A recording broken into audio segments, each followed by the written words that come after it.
Bismillahirrahmanirrahim. Assalamualaikum warahmatullahi wabarakatuh. Apa kabar semuanya? Semoga kita diberikan kesehatan untuk dapat bertemu di perkuliahan daring ini. Baiklah, kita mulai saja. Materinya yaitu pentingnya sumber daya manusia atau SDM.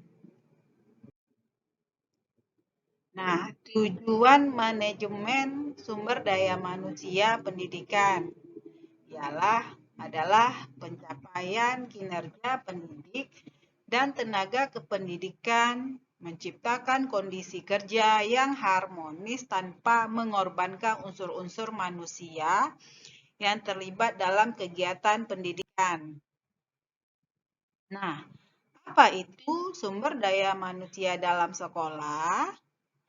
Manajemen sumber daya manusia atau SDM dalam dunia pendidikan adalah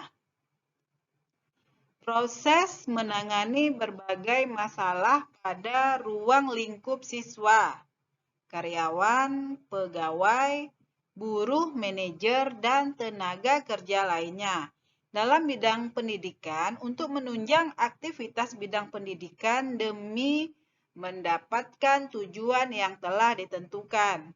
Jadi proses berbagai masalah itu, ruang lingkupnya itu ada siswa, karyawan, pegawai, buruh, manajer, dan lain sebagainya untuk mencapai suatu tujuan tertentu. Selanjutnya, apa pentingnya peranan sumber daya manusia? Pengertian peran dan fungsi sumber daya manusia adalah untuk menentukan faktor produksi, kemudian membangun, serta mengembangkan perusahaan. Jika tidak ada sumber daya manusia yang mumpuni, yang berkompetensi di bidangnya dan memadai, maka pastinya secara otomatis perusahaan akan gagal untuk meraih tujuan yang telah ditetapkan. Jadi untuk mencapai tujuan itu akan banyak kendala-kendalanya apabila tidak ada sumber daya manusia yang mempunyai kompetensi atau mumpuni dan memadai. Next, adapun sumber daya manusia dalam pendidikan meliputi kepala sekolah, tenaga pendidik atau guru, karyawan, dan komite sekolah dan tata usaha. Tugas dari manajemen sumber daya manusia ini pada dasarnya adalah mengelola unsur-unsur manusia dengan segenap potensi yang dimiliki seefektif dan seefisien mungkin guna mencapai tujuan pendidikannya. Sumber daya manusia (SDM) yang meliputi kepala sekolah, guru, tata usaha, staf, tenaga pendidikan, dan lainnya, peserta pendidik, orang tua, peserta didik, dan masyarakat yang memiliki kepedulian kepada sekolah, memiliki 3 sumber daya fisik SDF yang meliputi bangunan, ruangan, peralatan, alat peraga pendidikan, waktu belajar, dan penampilan. Nah, kemajuan suatu bangsa sangat ditentukan oleh kualitas sumber daya manusianya. Kualitas sumber daya manusia itu tergantung pada kualitas pendidikannya. Iya apa iya? Benar apa benar? Setuju ya, apabila suatu sekolah maju, maka dia akan memiliki kualitas pendidikannya. Memiliki sarana prasarana yang mumpuni, memiliki sarana prasarana yang canggih, yang bagus, maka insya Allah sekolah tersebut akan maju. Selanjutnya, sumber daya apa saja yang dikelola dalam proses manajemen sekolah? Objek manajemen yaitu pertama man, yang kedua money, ketiga material, 4 metode, 5 mesin, 6 market, 7 minute. Nah, jadi ini 7 objek atau sumber daya yang menjadi kajian dalam manajemen pendidikan. Nah, jadi harus ketujuhnya ini harus dimiliki. Next. Nah, apa fungsi dan manfaat platform sumber daya sekolah?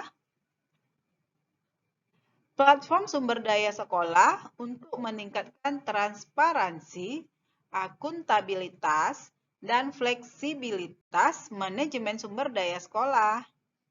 Dashboard raport pendidikan untuk merekam kondisi mutu pendidikan secara otomatis dan akurat sebagai dasar evaluasi dan perencanaan pendidikan. Jadi dengan diterima rapor kepada mahasiswa itu, dia akan dapat melihat mengevaluasi apa nilai yang didapatkan setelah belajar beberapa bulan itu ya.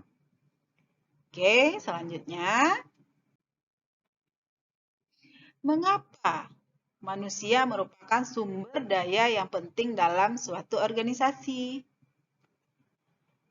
Ini dia, peran pentingnya sumber daya manusia dalam organisasi itu adalah bahwa segala potensi sumber daya yang dimiliki manusia yang dapat dimanfaatkan sebagai usaha untuk meraih keberhasilan dalam mencapai tujuan baik secara pribadi, individu maupun di dalam organisasi.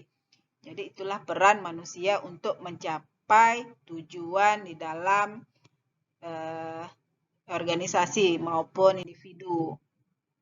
Nah, ini apa contoh dari sumber daya manusia? Contohnya yang pertama itu ada pegawai, ada petani, karyawan, buruh, pekerja, dan angkatan kerja, dan lain sebagainya. Oke, next. Ini demikian materi hari ini. Apabila ada yang mau ditanyakan, boleh silahkan kamu bertanya di komen Google Classroom kita atau di YouTube juga boleh. Ini tugasnya adalah bagaimana menurut pendapatmu, pendapat mahasiswa agar kualitas pendidikan di Indonesia menjadi semakin meningkat. Ini kamu buat tugasnya di kertas 1 lembar, kemudian foto kirim lagi ke Google Classroom. Atau juga boleh kamu komen jawabanmu di YouTube Ibu. Ya. Demikian untuk hari ini. Apabila ada salah-salah, mohon dimaafkan. Wabillahi taufik wal hidayah. Assalamualaikum warahmatullahi wabarakatuh.